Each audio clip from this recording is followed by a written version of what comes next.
I'm Margaret Kofi. I'm co-chair with Mark St. Louis here of the Town Democratic Committee. And our guest tonight is Steve Kerrigan, who's the chair of the State Democratic Committee. But we have some other notable people here tonight. We have Michelle Sicolo, who's state rep from Lexington. From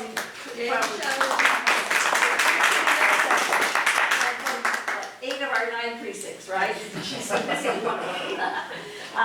We have state committee Democratic committee members here today. We have Bob Peters, we have Melanie Thompson, we have Mabel Lamar, and Eileen Zalisk are here. And Kavish. Kavish is. And Carol. Are you both members of Oh, the committee? Okay, I didn't know you still were. Are you? No. Forever. Yeah, They're 20-year they're members. Yeah. we can't get rid of them if we try. And they're from Michelle's Woburn district, which she has part of too. So we welcome them, and then we have Dave, I'm sorry, Chief, who is a member of the National Democratic Committee. So thank you. And you're from Concord, huh? And state committee. Yeah. He trumps all of us, right? I'm also a member of the national. Oh, you are? In this room, Dave trumps us. Hey, we're very pleased and honored to have Steve with us tonight, and we're looking forward to what he wants to tell us about the state committee or the state of Democrats in Massachusetts. And I'm sure there'll be some questions afterwards. So it's all yours. Thank you, Margaret. Appreciate it. Thank you.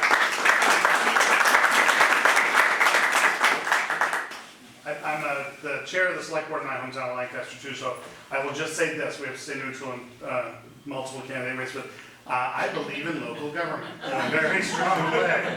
Just say that. As a reminder, I'll just put this on, just so you all know I believe in local government. Thank you all for having me, and I know we've had poor Eileen since she's tried.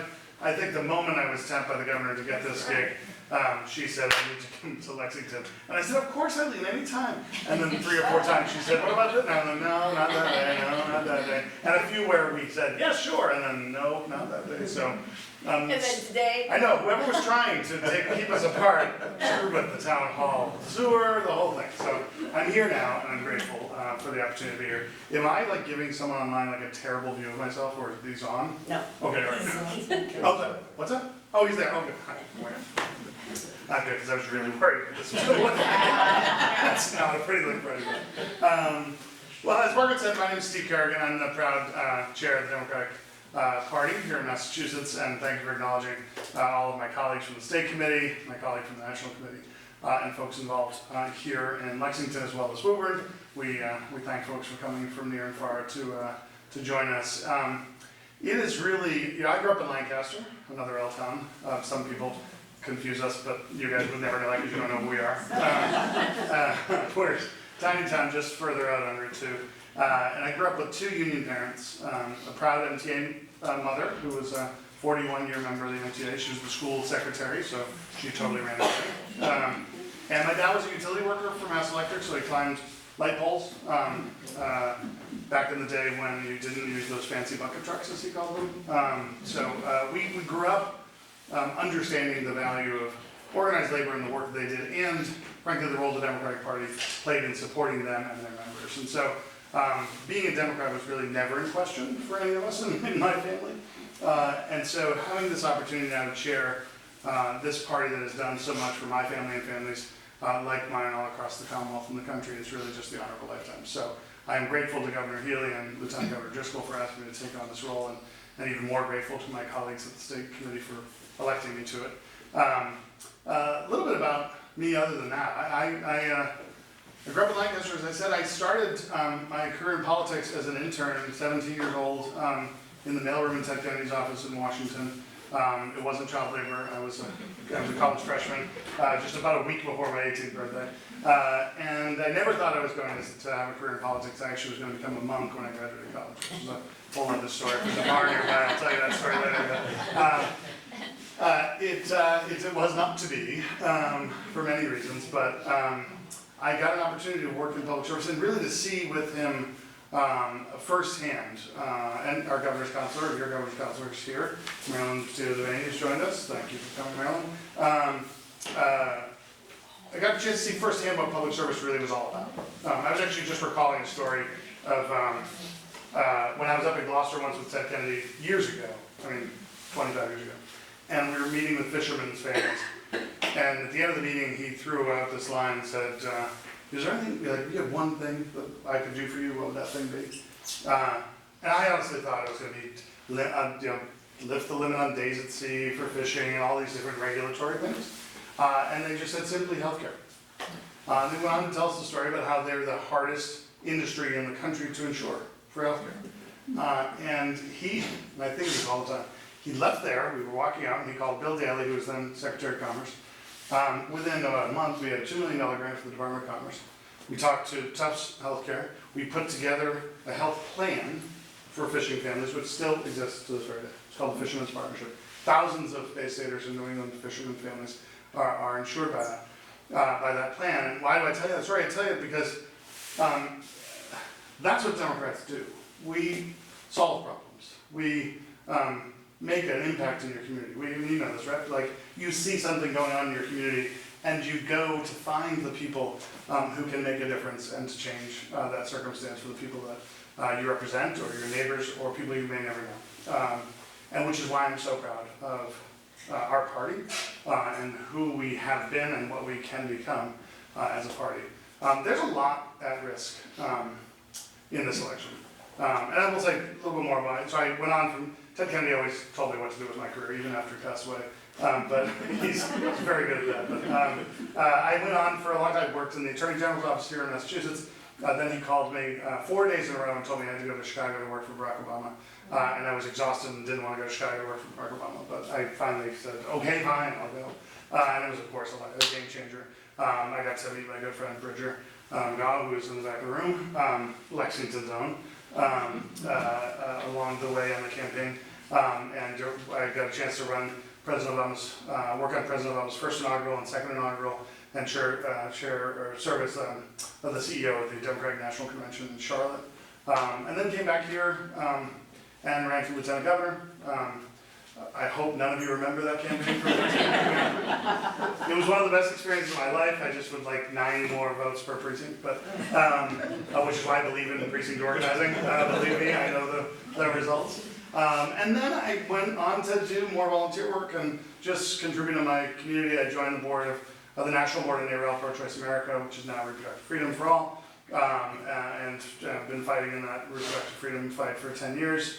And then got tapped to run the Edward M. Kennedy Community Health Center in Worcester, Framingham, and Milford, which is, I'd like to say it's my day job, but it really isn't. It's my day job is that, my night job is that, my day job is the party, my night job is the party, so they're all kind of mixed together, but all focused on service.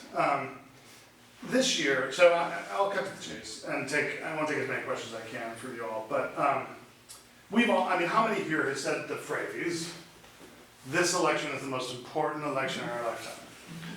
Yeah. And how many started saying it in 1988, in 1990, 1992, and everything? But I think we all, I really feel like I didn't say this in other years, but this is it.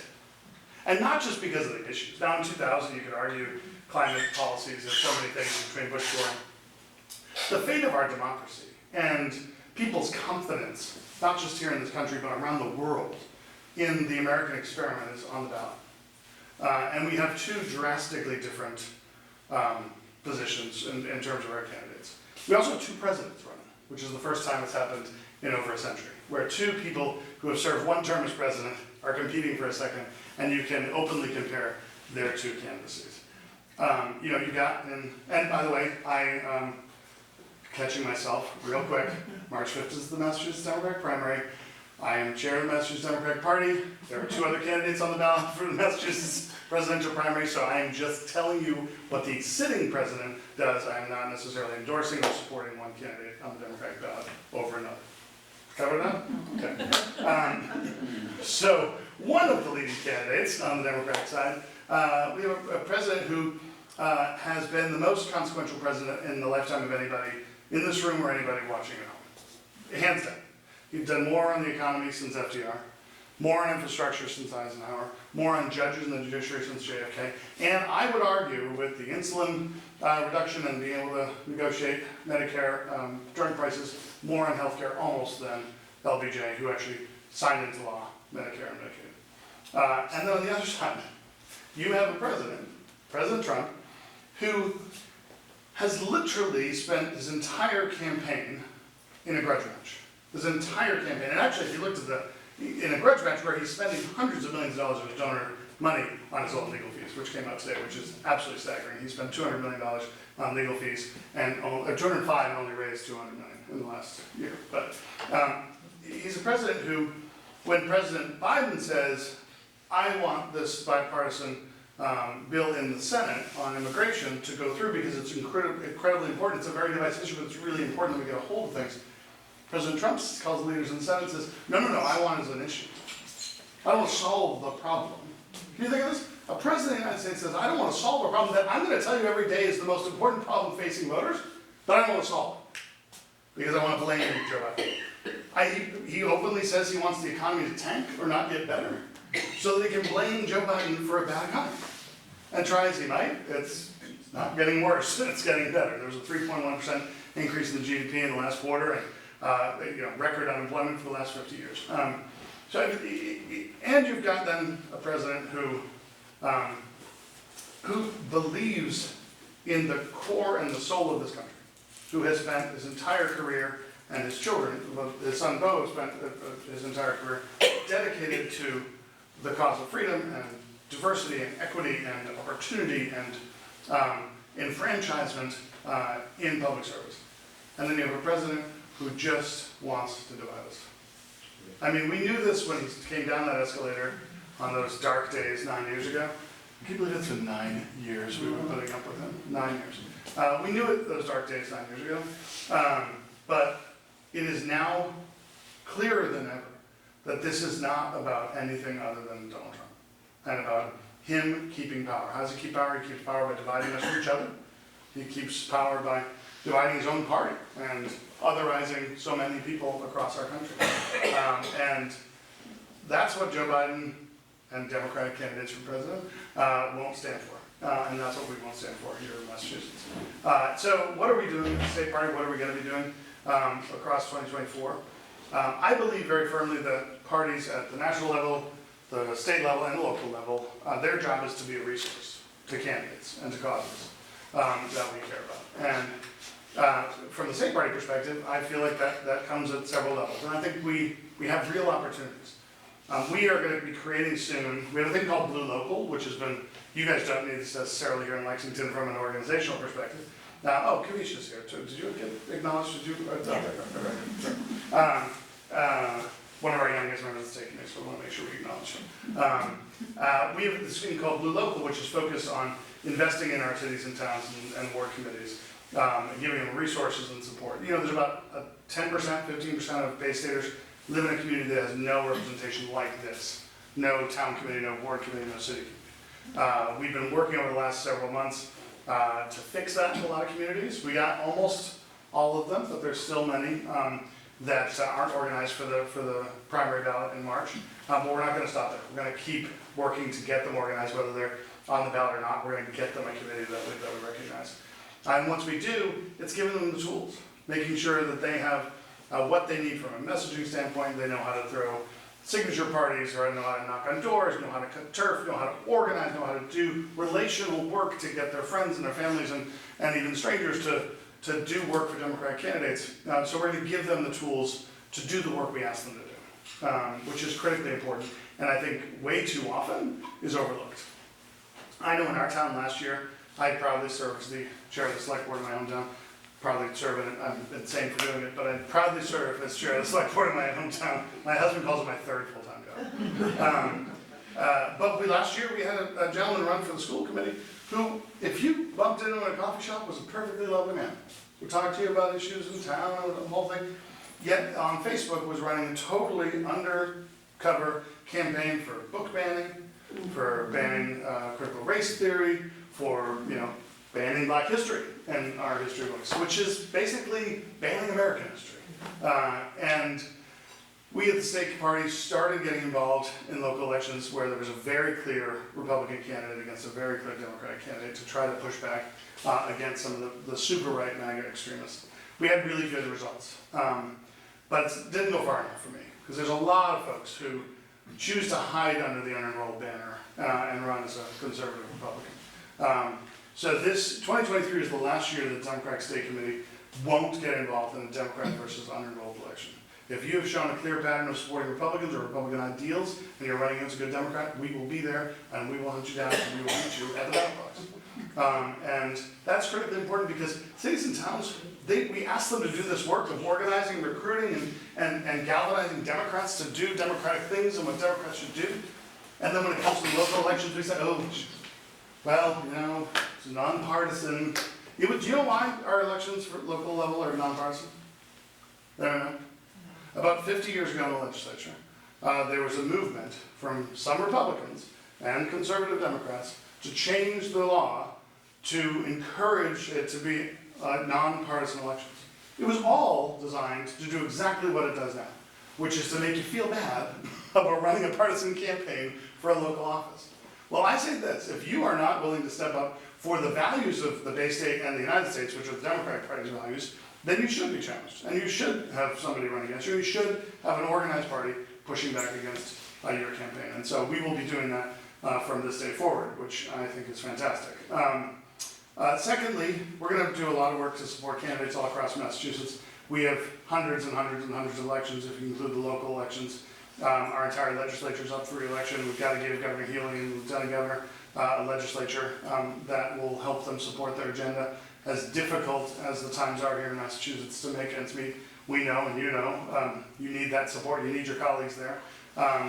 We have a swath, please run for re-election. Please, because we have a swath of your colleagues not running, and luckily at least they're in a huge chunk of the state from like Cohasset to Provincetown. So I think I'm just going to include an apartment somewhere around the Cape Cod Bridge, and then we'll just be there all year long.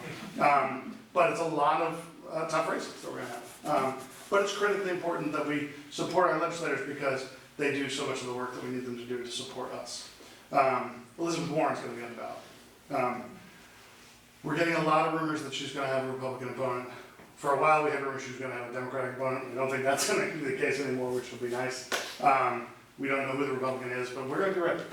We're going to start very soon. Once the signature paper's out, we encourage all of you to work with their campaign, get signature papers, whether it's through your town committee or on your own, and go out there, and while you're getting signatures for your rep, get signatures for Senator Warren, and help her clear that hurdle in her re-election so that we can focus on getting her over the plate in November. And then of course there's the presidential, which you've heard me talk ad nauseam about.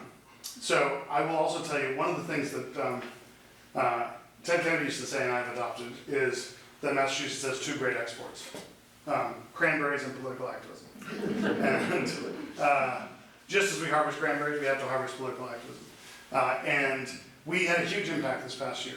We made 110,000 phone calls into Kentucky, we meaning Democrats like you and I from Massachusetts. 110,000 calls into the Commonwealth of Kentucky for Andy Beshear's re-election. He won by 62,000 votes.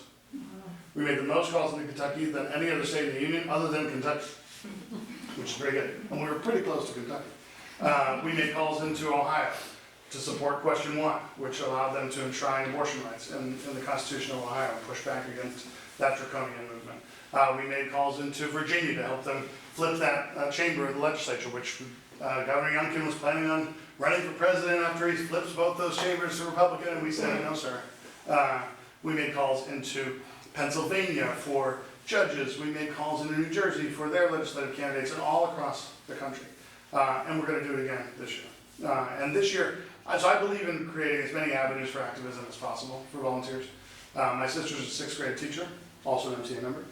She can talk to 12-year-olds all day long, which she does. But if you ask her to go knock on someone's door, she doesn't want to do it. She just won't do it. She'll make phone calls. She'll sit at the computer, use the hub dialer, and make phone calls, but she won't knock on the door.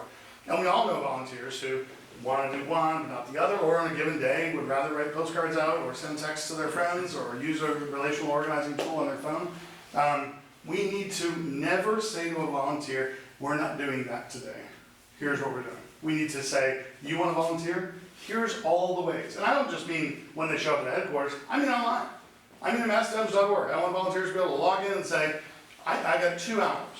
What can I do? And look at a map and say, I want to help Ruben Gallego in Arizona. So click. Now I'm going to make phone calls for Ruben Gallego, who's coming here in March. Anyone wants to come to an event for him? Let me know.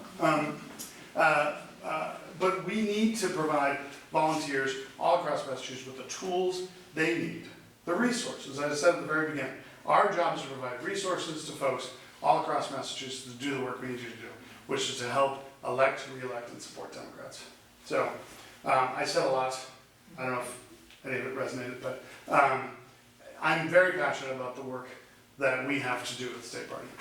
I stand on the shoulders of many past great chairs who have dedicated their entire careers to the Democratic Party, and I'm proud of their legacies and proud to work with many of them now in the work that we do now. We just recently lost a dear friend of all of ours, John Walsh, who was Mr. Relational Organizing, and I think we can honor his life and legacy by taking this whole operation to the next step, and not just winning in 2024, but showing people how to win all across Massachusetts and around the country. So with that, I will yield the floor and take any questions you might have. Thank you all very much.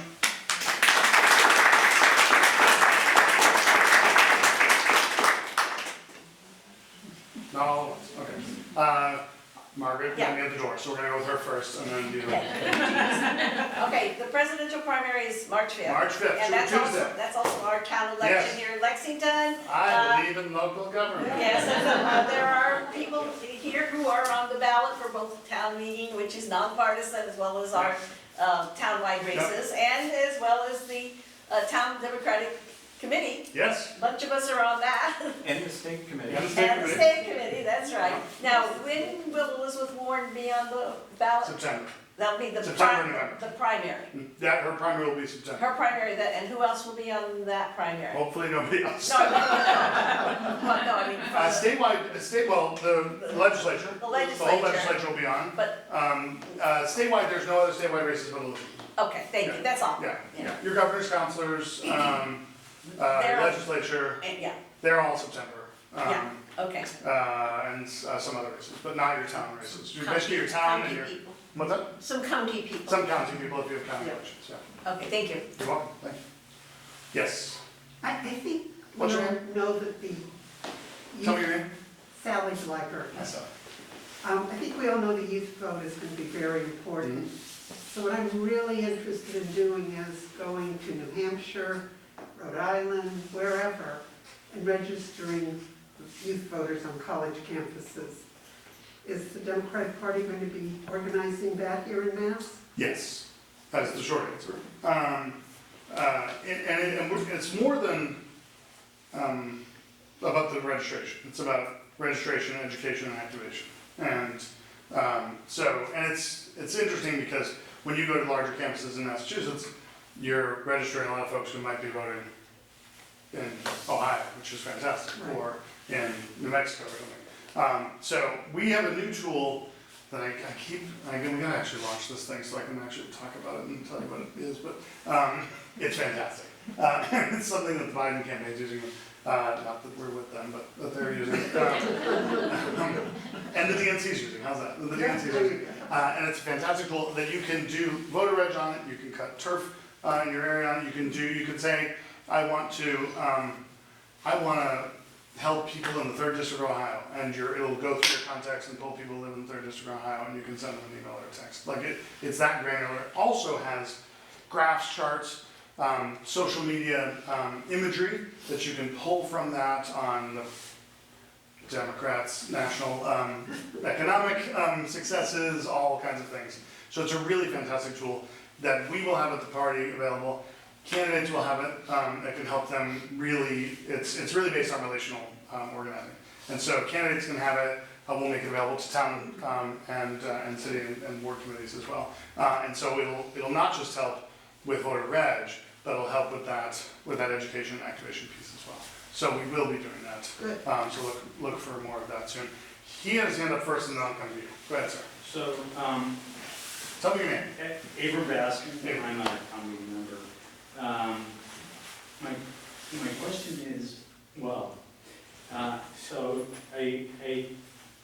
it's not a stretch to say that Trump ran the economy into the ground, and Biden has been great for the economy. Like, you look at the stock market, unemployment, as you said, basically everything you said about Biden and the economy, and yet it still seems like, what can be done to convince the people who still, like reasonable people, not maybe people, Yeah. reasonable people who still think that Trump good for the economy, Biden bad for the economy? Yeah, I think anyone who thinks about it exactly like that, probably we're not going to convince. But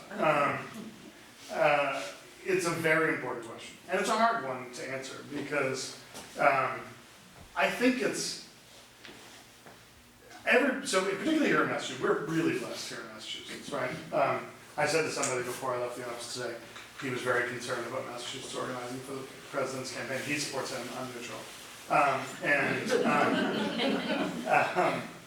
And I said, I really think that we could probably lock our 11 electoral votes away. I think Joe Biden's probably won ours. Like, we're good there. Or whoever the Democratic nominee is, sorry. But he was like, he said, well, we've got to do more. What we have to accept is that there's a long time between now. This is going to be probably the longest general election we've had in modern time. Like, we're going to be tired of this two-person race pretty soon, if we're not already. So there's no way is an excuse, but they've been working for ever since the Republicans took the House back, to try to make sure they're convincing people about the things that the president has done. And you're now starting to see shovels go in the ground.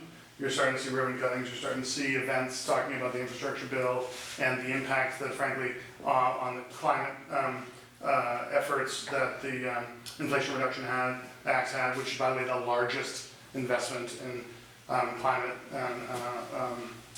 issues ever passed in Congress, hundreds of billions of dollars. So you're starting to see that impact. I guess there's a long way of saying, it's a long way till Election Day, and my hope is that people see the truth. I don't know how much more, I believe in persistent and consistent messaging, like just consistently saying exactly what we're talking about. Hold on a second, because I think it's really important to drill into people. But people aren't necessarily, they're now starting to pay attention. And I was convinced of this a while ago, that, and there was some people call it an outlier poll. Quinnipiac did one today that shows the president up against President Trump. And I guess there's going to be a new poll coming up that says he's not doing as well with kids because of Israel and Gaza, which is understandable. But when people start voting and the choice becomes not theoretical and real, I think people are going to come back to earth and understand that, as Joe Biden always says, don't compare me to the Almighty, compare me to the alternative. And so I think it'll come home. But we have there is work to do on messaging. And we 100% have to come up with a better way to reach young people on issues relative to the economy and everybody. But there are going to be some people that we're not going to convince. And we have to be okay with that. But we also have to be okay here in Massachusetts with being in the starting blocks a little bit longer. We're all very excited and revved to go, but we're way ahead of the rest of the nation when it comes to this stuff. But it's a very fair point. I think they've found their niche, but there's so much going on. I mean, this is a man who turned the economy around with his administration and private industry, et cetera. Did so with the tightest majority in the history of the United States Senate, 50-50 for 2 years, and a 6-person majority in the House, and a terribly divisive nation. Lost then the House by 5 votes in the other direction. Got a 1-vote majority, so the vice president could actually leave town every now and again, and still passed some of the most consequential pieces of legislation in the history of this country. I worked in the Senate when we had 55-45 And we didn't pass nearly as consequential piece of legislation as he passed with a 50-50 vote and a 5-vote majority in the House. So there's more work to do on messaging. A lot of it also is when we provide you the resources of here's the imagery, here's the talking points, here's the stuff. When we start doing that, getting it out there, telling your friends, putting it on your social media pages, talking it up at the coffee shop, and making sure that it sinks in. Not just here in Massachusetts, though. We want you using those relational organizing tools to tell your friends in swing states, to tell your friends in New Hampshire, to tell your friends everywhere what's important about voting for a Democrat. So, I'm sure that was a wholly unsatisfactory answer, but you, sir, and then Mabel, and then Bridger. Yeah. How prepared is the Democratic Party for cyber attacks, which are getting ever more sophisticated? So I will tell, that's not my bailiwick, but what I will tell you is every time, and Dave can attest to this, every time I've been to a DNC meeting or an Association of State Democratic Committees meeting, there has been a 3-hour session on cyber and how we can prepare. They're always doing webinars to tell us how to make sure, like, to protect our systems. They work with our systems folks and all that stuff.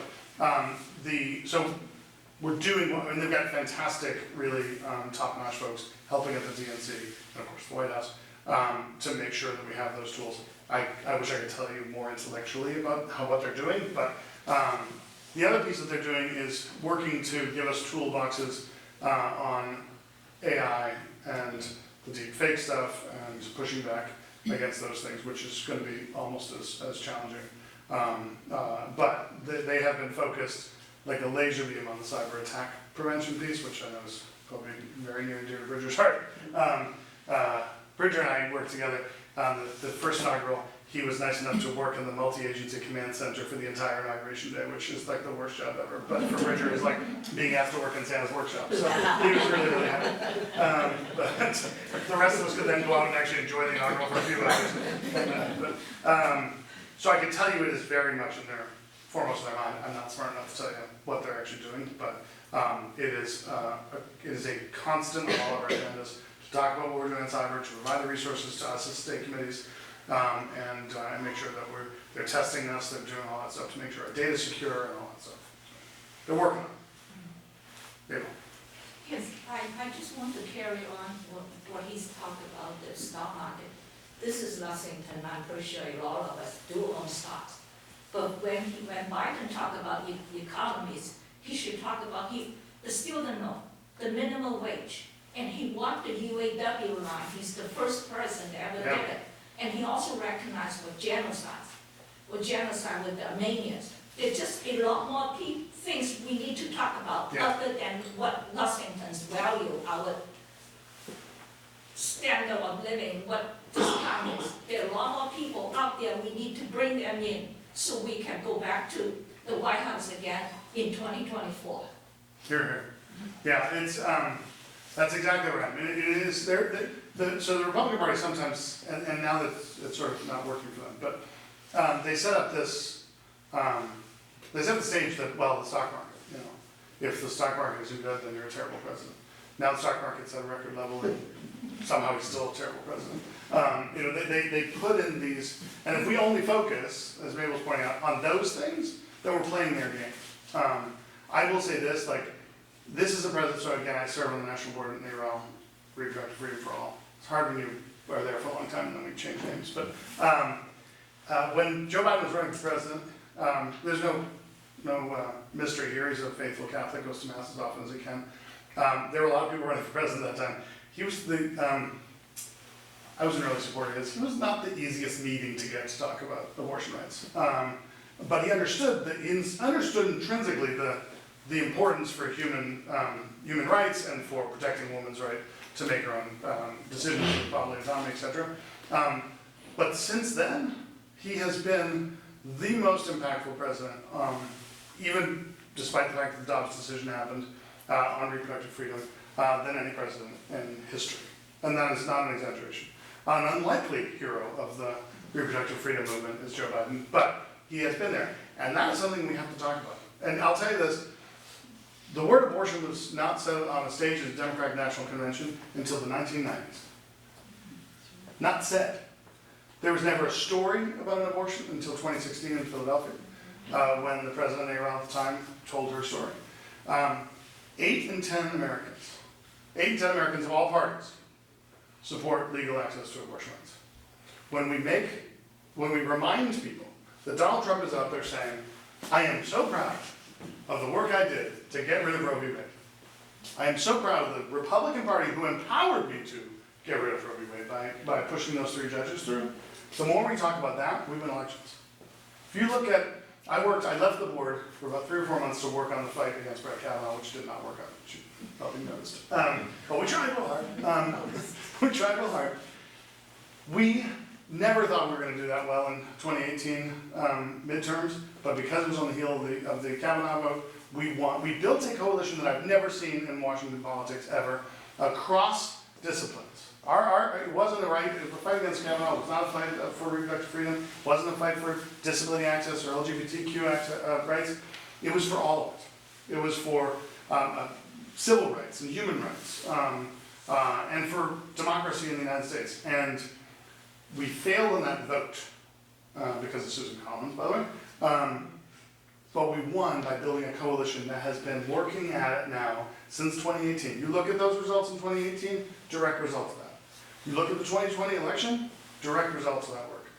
You look at 2022, direct results of that, and the insurrection, and plenty of other things. You look at the results just in 2023. Every time, by the way, they tried in Kansas, to put a ban on abortion rights on an August 2nd primary ballot in 2022. It was only a Republican primary. It was the only thing happening that day. It was a Republican primary for one race.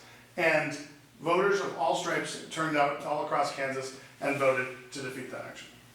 So you're right. Let's not just talk about the stock market. Let's talk about all of the issues that impact people all across the country. When we talk about those things, we win elections. Bridger was an excellent leader. I think. Yes. I feel like we're onto a theme now. Oh, all right. So, I like a theme. you told us to stay in we're all excited, we all want to get involved in Massachusetts, but there's not a lot to do just yet. There's But always stuff to do. there's always stuff to do, and some of it is taking these types of, reminders. Like, there are all these Republicans claiming that they supported the infrastructure bill, Mm-hmm. and taking advantage of millions of dollars that pass that will be in their districts.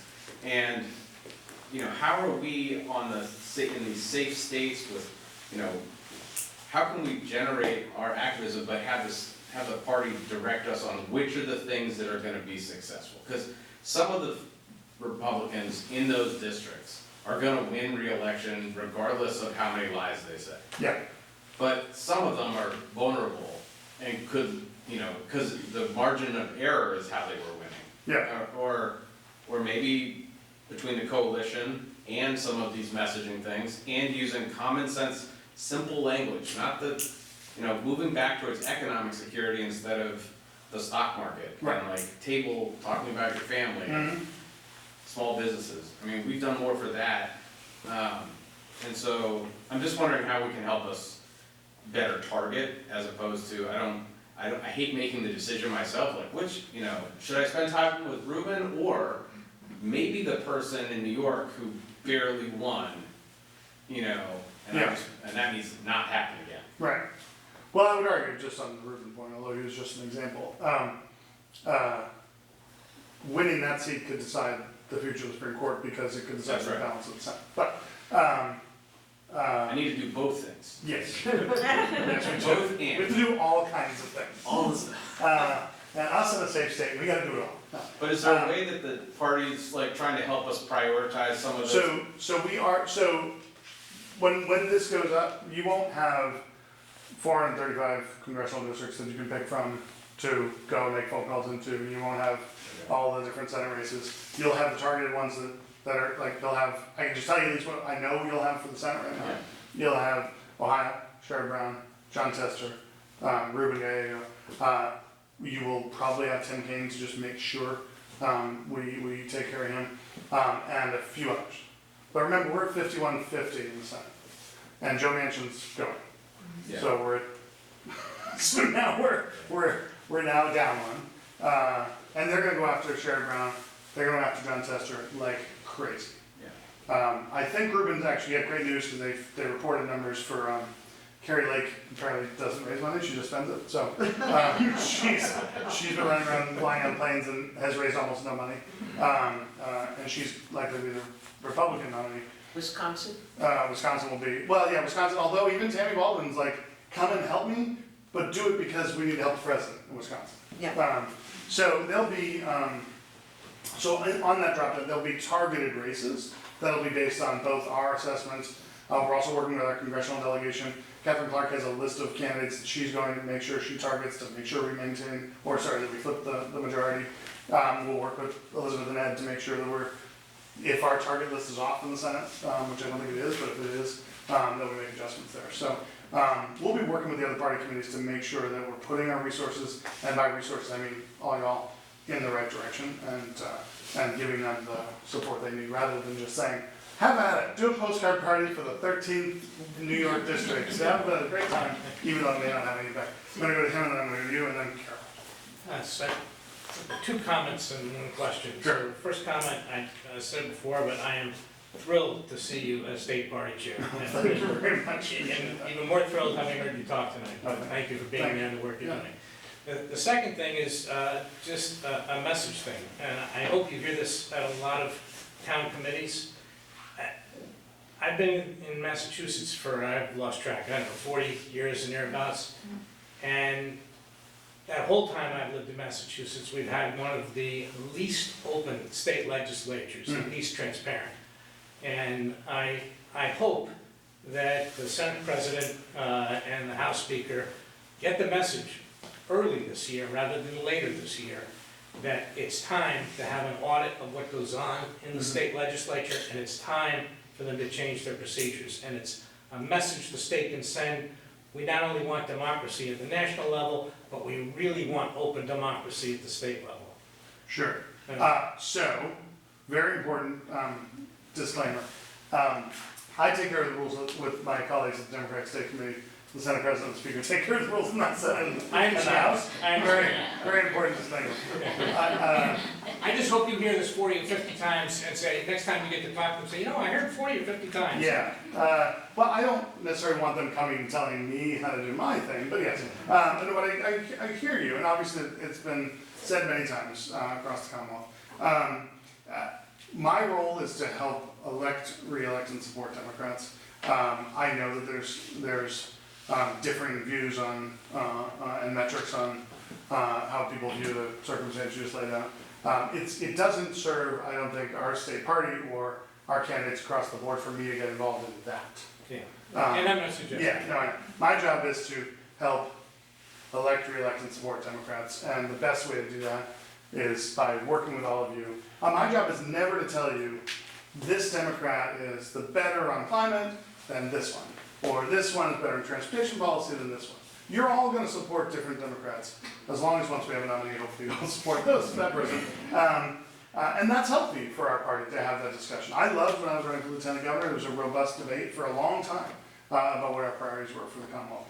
But I'm a big lane stayer-inner, and just coined that tonight, by the way. So that's what I'm going to do, so that I can keep doing the work that I'm doing. But I encourage you as a citizen, keep sharing your views as loud as you The can. third thing is that the question, and we talked a little bit tonight about the importance of the youth vote at the national level. And I saw, there are 2 organizations that I've supported for almost 40 years, Planned Parenthood and a series of drug reform groups for 40 years. I read that there's an opportunity for the Biden administration administratively to change how marijuana is classified. Yes. That will put things on a path to decriminalize marijuana at the I federal read level. that too. And if that happens, my thought is that that is one thing that would really appeal to the youth vote that's maybe least likely to vote, and maybe it wakes them up and gives us an edge in some of these close races. And I think, Wakes him up or sleeps. but I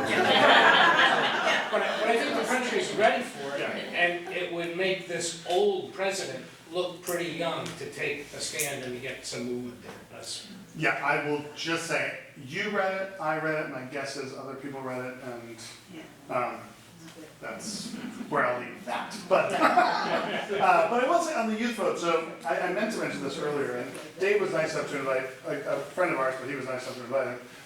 John Del Volpe, who does polling at Harvard and with the Boston Globe, and does polling with young people every year for the last 25, 30 years, something like that. Came to our August state committee meeting. He talked about Gen Z as a voting bloc, and I'm encouraged. But so what it tells us is a few things. A, it's the largest voting bloc in the history of humankind.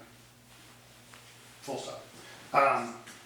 B, they are a voting bloc that care.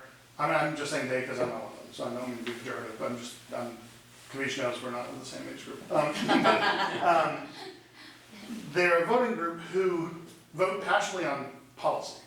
They care passionately about policy. They care about school safety and guns. You know, when a lot of us were younger, drills in schools were fire drills, or when I was a little kid, we were ending the ridiculous hiding your desk drills that weren't ever doing it.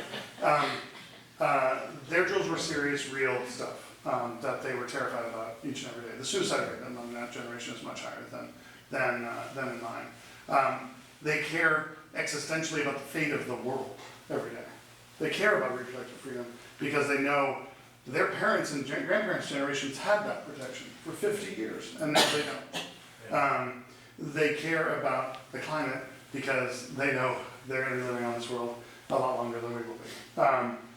But what they do more than past generations, particularly mine, is they connect the policy with the politician in a way where they say, okay, like, I may not like everything about you, but I care about guns, climate, reproductive freedom, economic, you name it. And you're the candidate who does more for it than you are. I'm going to be with you. I'm going to fight hard to get you elected because you care about, or you're going to do more for the things I care about than you will. No offense, Bob. And that's really powerful because we've had generations, mine own included, where some would say to people, which I find very dismissive, but you vote against your own best interest, which is a very dismissive thing to say to a voter. Or really anybody, but this generation is special in that they make that connection and then take the action. 10,000 people in America turn 18 every day. 7 in 10 in that generation favor our issues, like are with us. If we show progress, if we do things, they're with us.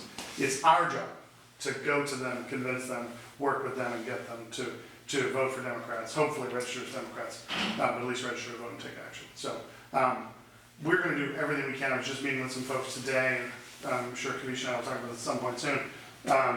We're going to put together a youth summit, just of some of the Democratic organizing groups for young folks, just to talk about what we can be doing in the next few months to galvanize and energize. So I lost track. It was you and then Carol, yeah.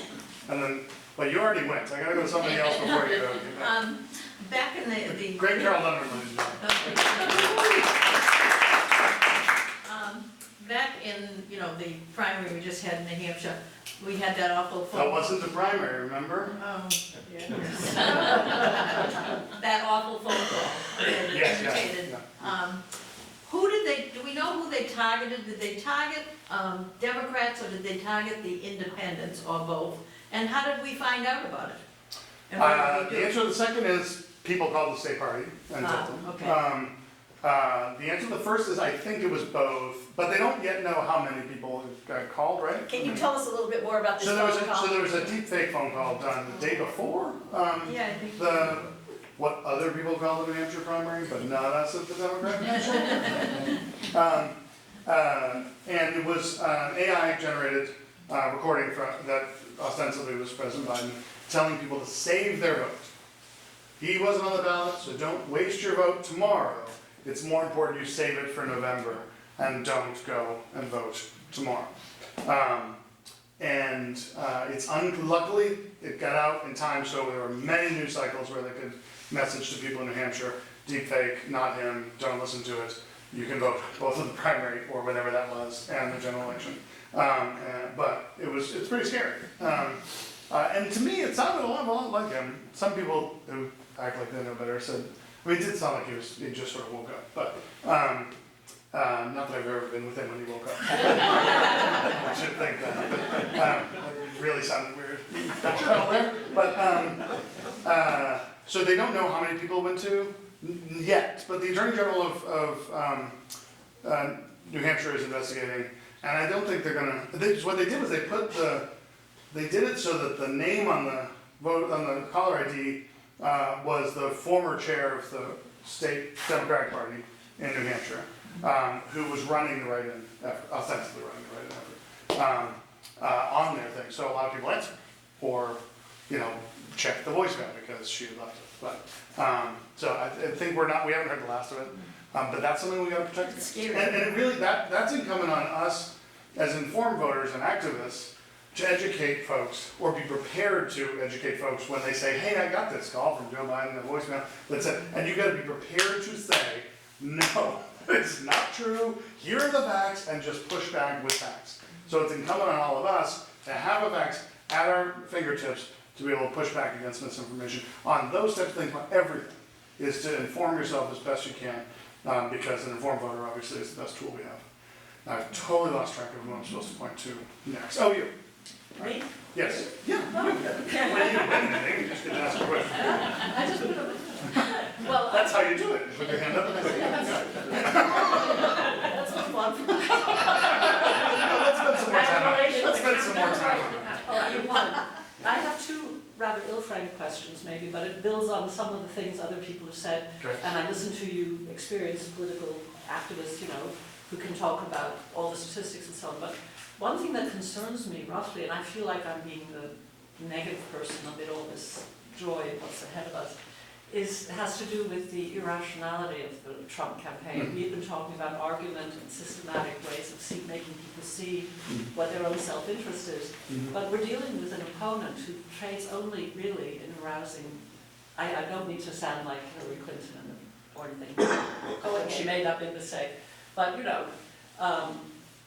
the people who are responding emotionally to everything. Yeah. And as you said, we can't convince the hardcore, but Right. there are all these people in the middle, as you also said, whom we do have to try to convince. And I think I'm building on what other people have said about not talking about the stock market, but about talking about things people can really relate to.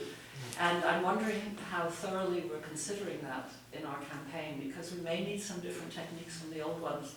And then part two related to that is from my many hours, though not as many as I should have been doing, of calling people in other states. Don't worry, there's many hours to come. You can make it up. Yeah, I know. Anyway, the thing is, because of the way our cell phones and all that are set up now, we have a very low response rate when we make these calls. And I wonder if you had any figures about that. I'm just thinking about the ways we can really get to people. Are there figures about how successful those calling campaigns are? Yeah, I mean, if you think about a calling campaign versus door knocking in any given neighborhood, you could knock on 10 doors and get one person. Yeah. So you can also make 10 calls and get one person. So it feels like you're more defeated when you're not getting in the car and driving to the next house and leaving a leaflet. But it's, yes, there are figures that I haven't readily available, I don't, but I can get them to you.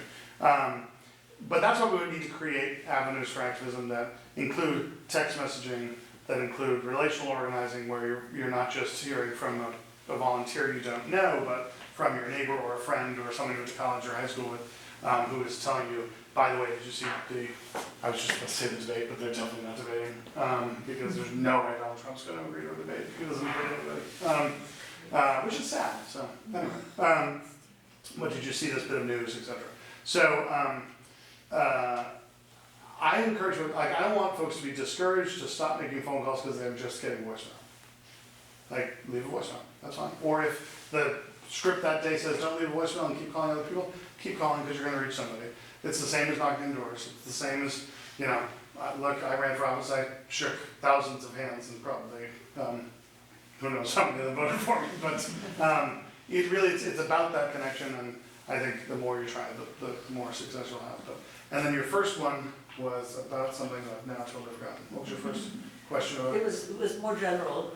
It was about what techniques we're using to get to the great middle, sure. who are sometimes persuaded by Trump's emotional appeals. So I would say folks so there's some that aren't, that we already talked about. Like, let's not spend an awful lot of time. They got a Trump banner in front of their house. Can't imagine we're gonna convince them. Although, except for this instance. We moved into a new house during the 2020 campaign, my husband and I. And diagonal across the street was a young couple who had a collection of different Trump signs, all facing the person directly across the street from them, who turns out they were in a fight, and all those signs were really just directed at them. I said to the guy once, I was like, no one sees your signs driving by because they're all pointed at the other house. He said, well, I just can't stand that. Anyway, but this guy had voted for Trump in 2016.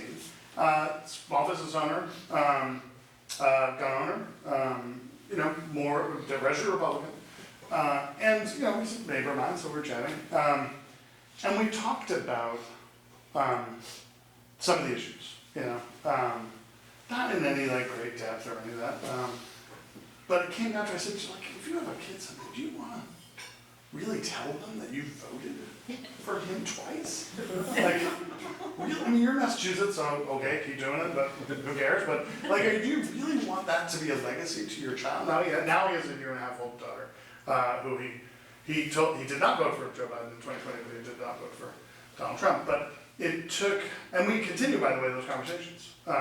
He called me once during the height of some of the economic difficulties, and he said, my God, look at the gas prices in Germany, they're $8.30. I said, well, the good news is Joe Biden's not president of Germany. I was like, I don't know what to... I said, did it ever occur to you that this has to do with cutting off the gas pipelines in Russia and Ukraine, with the invasion of Ukraine? And he's like, oh. And so it does, when it goes back to just educating people about the deep fake voicemail, we need to be, if someone is willing to meet us in a conversation about an issue or a candidate, we have to be there, not in a judgy way, not in an accusatory way, not saying, oh my God, you're a lunatic, what's wrong with you? If they're willing to learn, or willing to talk through, or tell you, by the way, to give you an opportunity to learn why they feel the way they do, why they are supporting somebody who we find so, I won't generalize for the room, but I find so abhorrent as a human being, why they, so it really, the only way we truly defeat Donald Trump is not just at the ballot box, but it's turning back to civility in our society, turning back to truth, turning back to trusting each other, turning back to believing in each other, turning back to the days when you could disagree on an issue, but still enjoy each other's company and believe the other person holds in their heart, a sacred love of country just as much as you do. That's the way to truly beat him, is by wiping his entire doctrine and movement off the planet, by working with each other on making each other better. Not about educating people who can't see straight, but about helping them see helping us see why they see things the way they do, and then maybe helping both of us learn a little bit along the way. So. Well, I can only say in response that I have had that experience the few times when I've reached somebody occasionally in the campaign and they thought that the Democrats were all engaged in child trading, and slave trading, stuff like that. Who do they have you calling? It was Florida. I think it was a military base. That makes sense. But actually, I had a few very good conversations suggesting that they look at other sources and things like that, and we actually had a And isn't that fun? conversation. When you're done, you're like, wow, that was really Anyway, I just think we have to think about that. Yeah, I appreciate that. Yes. One of the things that is consistently is an issue regarding, I've been supportive of the president for a long time, even when he worked in the Senate and when I worked there, and he, he's been committed to public service throughout his life. That's one of the things I admire about him. Sure, he has gotten older, but we all do. But I still think he's, overall, certainly a better alternative than what we have. And I'm just wondering, what do you guys at the state committee, but overall, just messaging-wise, to combat some of that talk regarding, I have 2 teenagers. I'm discussing with them. They're like, "Isn't he pretty old?" And then they get snapshots of, Joe Biden. I try to, have a little more in-depth discussion with them about, some of the policies that he, and why I've supported him through the years. But, in this snapshot sort of world, it's just like, oh my God, he's 81 or whatever it is. What sort of messaging do you guys, think is effective in combating that. So, a couple things. Everyone heard that? It's how to combat the ageism. First, he was the oldest president elected when he got elected. So, like, this is not news, right? But he still got elected. And since getting elected, I always tell people, look, if you're concerned about his ability to do the job, look what he's done. I mean, look what he's done. This man has turned the economy around, has done all the things I've laid out for you earlier, dealing with 3 international crises that no president has faced that type since World War II, on 3 vastly different theaters across the world. Look at what he's done. Look at what he's accomplished. I hope to God I'm in his shape when I'm 81 years old. I hope to God I'm 81, but I hope to God I'm in his shape.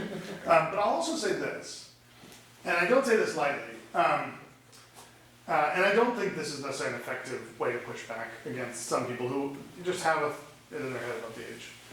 He's 81, he doesn't hide from it. But ageism is the only remaining acceptable form of discrimination. Right? Think about it. If you're a woman, no one would ask that question. No one would say, how are we dealing with the woman question? Like, how are we handling that he's a woman? You know, we all know that misogyny has existed in politics forever, but they don't. And what I mean by acceptable form is what people talk about a lot. Right. People don't talk about misogyny. They do it a lot. They don't talk about it. Anti-gay, they don't. People don't ask those questions anymore. We had a black president. People don't ask those questions in polite company anymore.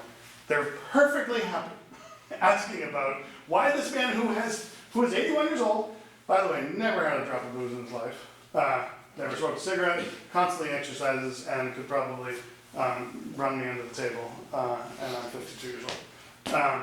Not in a picture of health, but that's fine. But if you think about it, it's the only acceptable form of discrimination that we have still in polite society. That we can say, with no proof whatsoever that you can't do the job, because you've reached a date on a calendar, you're too old to do the job. It's abhorrent to me to think that that's what people use, because I'm a results person. To me, if you're getting the results, God bless America. Like, take another turn and keep doing the work. It's when you show you can't, whether it's through you're just not good at it, or there's been a physical or something thing that's happened, but he has not shown that. And so I would say, look at what he's done, and judge him by that, not judge him by the day his parents brought him into this world. Round 2.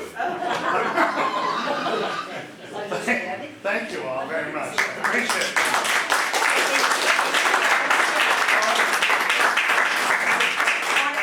Thank you very much. I want to thank Steve for taking the time in his busy schedule to come here. And I see, Deepika, you're here. You have something you wanted to give Steve, right? Yes, I do. Yeah. Oh, Come forward. Yeah. Come forward. We're done. Deepika is a member of the Lexington School Committee. Oh, great. Well, the hardest job in politics. Yes. I just wanted to give you this. This is, a lot of you know this. We did this essay writing competition last year for our children. And this was open to all Lexington children. These are the award-winning essays, and it's this is from our youngest sort of, this is testimonies of what life is in Lexington. That's And wonderful. it tells you what these children go through, how brave they are, how amazing they are, and I hope you like it. Thank you very, very much. And Deepika is up for re-election this year. I believe it. I would follow it up. If you had a button, I would show you how much I believe it. Thank you all very much. So thank you all, and is there anything else? Go home now. No.